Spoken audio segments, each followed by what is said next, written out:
So I know that after reading that title, I have an uphill battle to be labeled not the asshole. And if I truly am the asshole, I'd love some advice on navigating forward. As a quick overview, my ex-wife got pregnant by accident after our marriage was already on the rocks. Before our son was even born, we decided to divorce. We lived together for the first few months of his life in separate rooms for logistics and baby bonding, and were divorced and living separately before he was one. Here are the basics of our custody agreement that are relevant. Our custody schedule was up to us to determine and could be flexible. There was no court-ordered schedule, division of time, and I pay $600 a month in child support, based on the fact that I likely would not have him 50-50 due to work schedule and lack of local family support. At first, I did not have him 50-50. I had him on weekends only until he was 2, and I found a new job to give me more time with him. So then I would have him every weekend, and some weekdays we were about 60-40. Once I had been with my now wife for over a year, we changed custody again to be exactly 50-50. It's been like this for about 2 years now. Our son is 6 now and getting into sports and more paid activities, and while we're getting by financially, my pay went down when I switched careers to be more involved, and my wife is a teacher, so it doesn't pay much. When we sat down to review our budget, I took a look at what a different $600 could make. It would help with our food budget and free up some more money for my son's activities he really wants to do.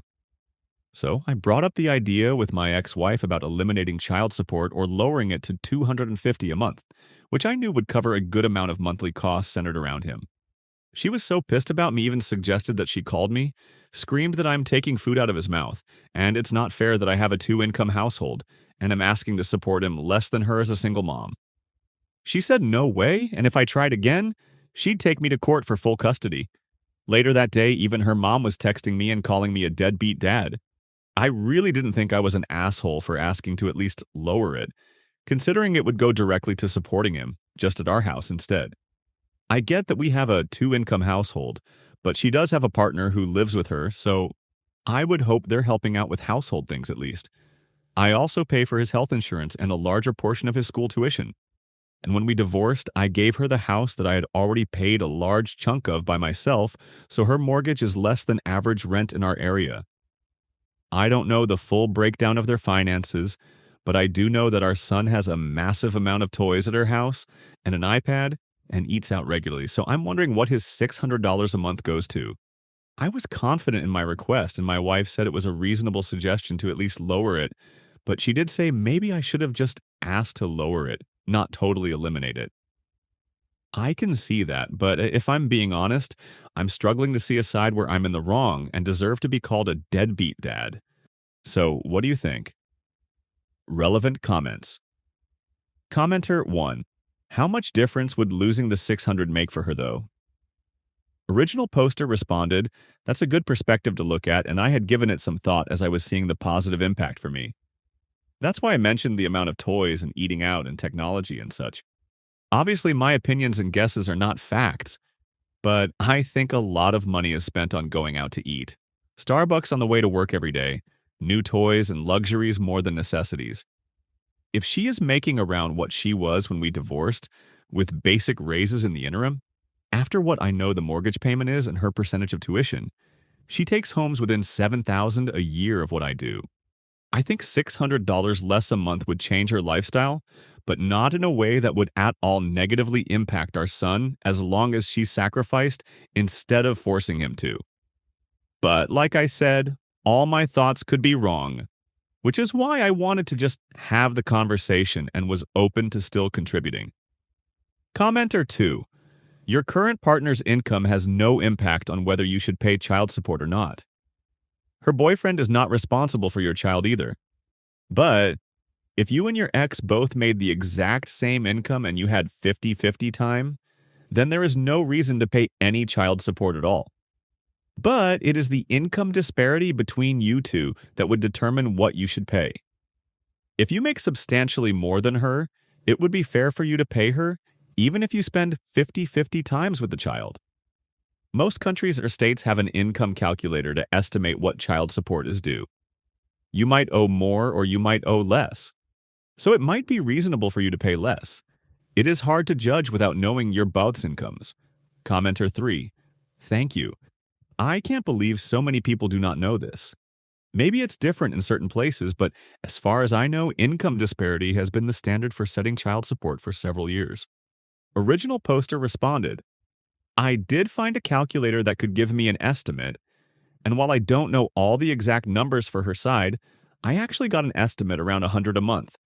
But I brought it up to 250 for my suggestion because going from $600 a month to zero felt harsh, as nice as it would be on my side, haha. I just wanted to open the conversation with her to go through this process and am still getting berated for even thinking about it. Original poster explains about how his child support is used for and how he has been budgeting. Don't know, you're right. But when my child support payment goes into the same bank account as her paycheck does, and that account pays for the grocery store trip and the Starbucks, which dollar is paying for which? I know that each time we were about to change custody, I redid my budget. And I got rid of my morning coffee and breakfast routine that was costing me about $90 a month to allocate that to my gas budget, since I would be driving more to and from his school. Also, just a petty note, I did say my guesses are not facts, so I'm not claiming to know everything.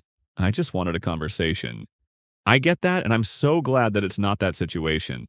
But my child support is to ensure that he can have equal quality of life at both homes, so he doesn't suffer for his parents not working out. Right now, I am paying $600 a month, and he's living pretty similarly at both homes.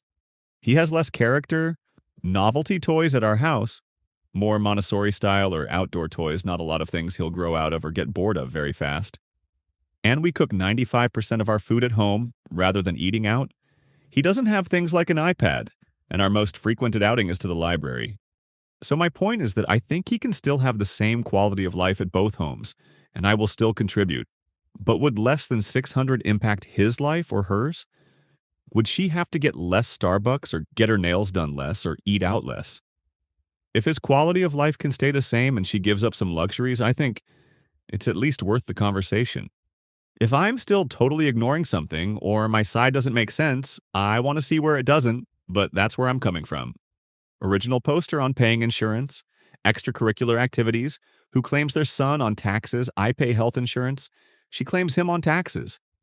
And no, as much as I'd love more time with him, I don't want to take him away from his mom. And the custody schedule we follow now seems as easy on him as custody changes can be. I pay for the insurance and all the bills come to me, and I pay them. For a while we were at every appointment together and I always paid the copay. Now if she, for example, takes him to his regular dentist appointment, they bill our copay and I pay it. If he goes to the doctor and needs to pay the copay, she does pay it, but no copay is over $40. For extracurriculars that he's in right now, we each get him the equipment he needs so he doesn't have to drag them back and forth between homes, but I typically pay registration fees. His first soccer summer camp ever. We split it on the same percent we split school, and we've been doing each a little different, case by case. Update, 5 days later. I responded to a lot of comments in my last post, so I won't spend much time clearing things up here or making my case. I also was downvoted quite a bit on most of my comments, so I'm sure how this update will go over. I will clarify that we do have a custody and support agreement. It's not a super common one, but it set my child support and essentially said, we have shared custody and we can decide what the schedule is. I brought it up with my ex first instead of court because, for one, I didn't want to blindside her. And two, we have talked through and agreed on the custody time changes together each time before, and agreed it was nice to keep it out of court. I let things be for a couple days after asking her.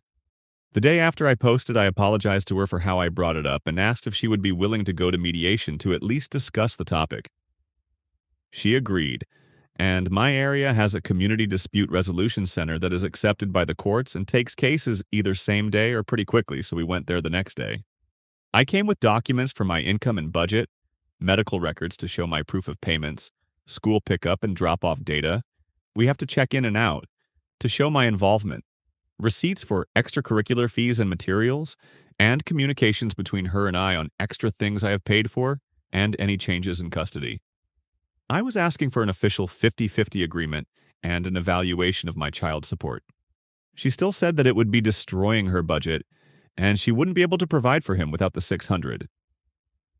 So the mediator walked us through the formula. Turns out she should owe me. Not much, around $100 a month, but I could go after back support from when I was technically overpaying. She was pretty shocked. We agreed to formalize the 50-50 and put some standard holiday guidelines in place. We also agreed I would pay $200 a month and not go after back support. The mediator did say they will be suggesting the courts open a friend of the court, an unbiased, impartial legal assistance for child support cases, investigation to see that financial responsibility to the child is being met in both homes, which I didn't know was a thing, but apparently it was a big red flag to her that I was paying that much support in addition to the custody and other things I pay for, or the majority of. So we'll see what happens after that. I'm not sure what comes of those considering I just found out about them. I appreciate the constructive comments on my original post and am just thankful that I have a more formal agreement. I don't think there was anything wrong with our first one for the time being, but situations change, and we're figuring this out as we go. Relevant comments. Commenter. 1. Why are you still paying her £200 a month if you've been overpaying her and have been paying for more of the extra costs like health insurance and extracurricular activities, etc.? If you've been overpaying and would be entitled to back pay, she should be grateful you're not going for back pay and you shouldn't have to pay her anything. Seems like she's still taking advantage of you. She may say she can't afford to live without your money, but people spend their money differently. Who's to say she isn't spending a lot of money meeting friends for lunch or buying clothes or getting her nails and hair done and buying unnecessary cups of coffee or lunch at Starbucks every day? She needs to reevaluate her spending and adjust it to her income, as clearly from the assessment she must earn more than you if she owes you money. So I'd be reconsidering paying that because she already owes you back pay. So why continue overpaying her? The £200 a month could go into a college savings account for your kid instead. The fact the mediator's getting someone to investigate the case and the living environment at her home sounds pretty serious, like she's seriously taking advantage.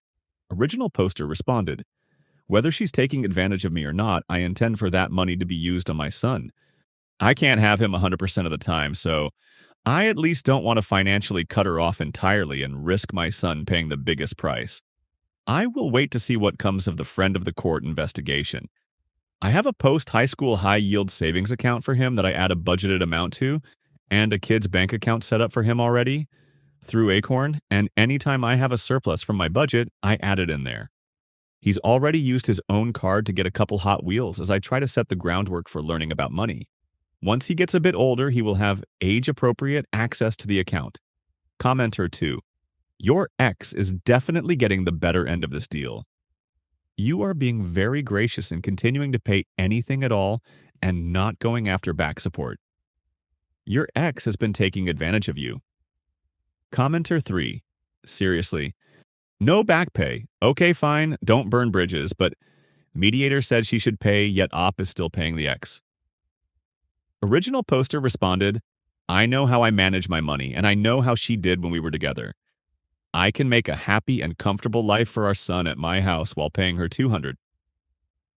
Until the friend of the court investigation is done, that's what we will do, and go from there. I just don't want him to suffer, and if this can maybe help, I can earn more money. Commenter 4. Is she spending the money on your son, though? It seems she is using the money for herself. Original poster responded, that's exactly the question I asked. I keep a pretty strict budget, which includes bills, living expenses, child support, tuition, activities for my son, contributions to a savings account for him, and an amount set aside each paycheck dedicated to doing things with him. Outings like the zoo, movies, children's museums, baseball games, and of course some of it gets spent on toys, haha. I use a budget app that helps me automatically track where all the money goes, so it was really easy for me to have this all documented. She doesn't do anything like that. I had tried to get her to when we were together and suggested it after we divorced, but obviously I can't make her do anything. Knowing what she made when we were together, and that she was still in the same job, so it'd be fair to assume she's gotten a raise. What I pay in child support and toward his other expenses, what the mortgage is, it didn't make much sense to me that she was saying she relied on that money.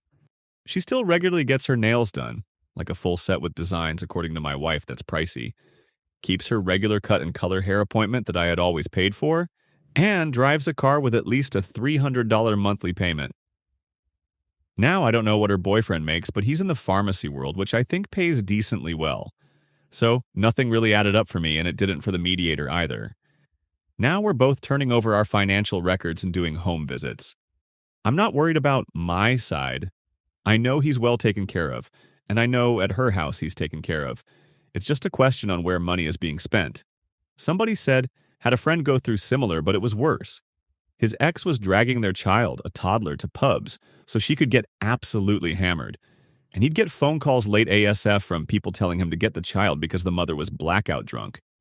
It was meant to be 50-50 custody, but it was him running around after the mother's ridiculous charades where she didn't even want to pick the poor kid up from school.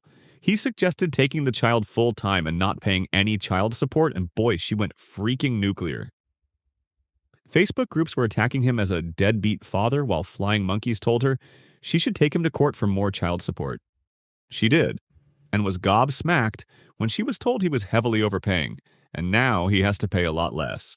She resorted to crap talking him to the child, and years later the child doesn't want to stay overnight because her mother had spent years convincing her that her half-siblings were wanted and she wasn't.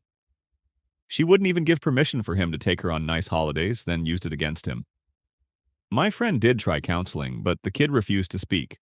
She was so freaking angry.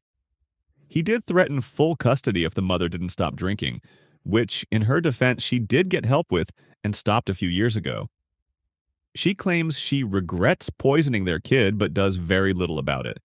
But my friend is more than happy that she's more cooperative. Luckily, the kid is slowly opening up due to my friend and his amazing partner's efforts, somebody said.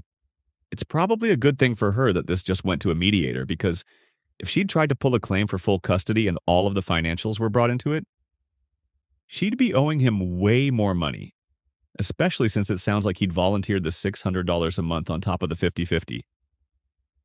Wonder how that investigation is going to pan out.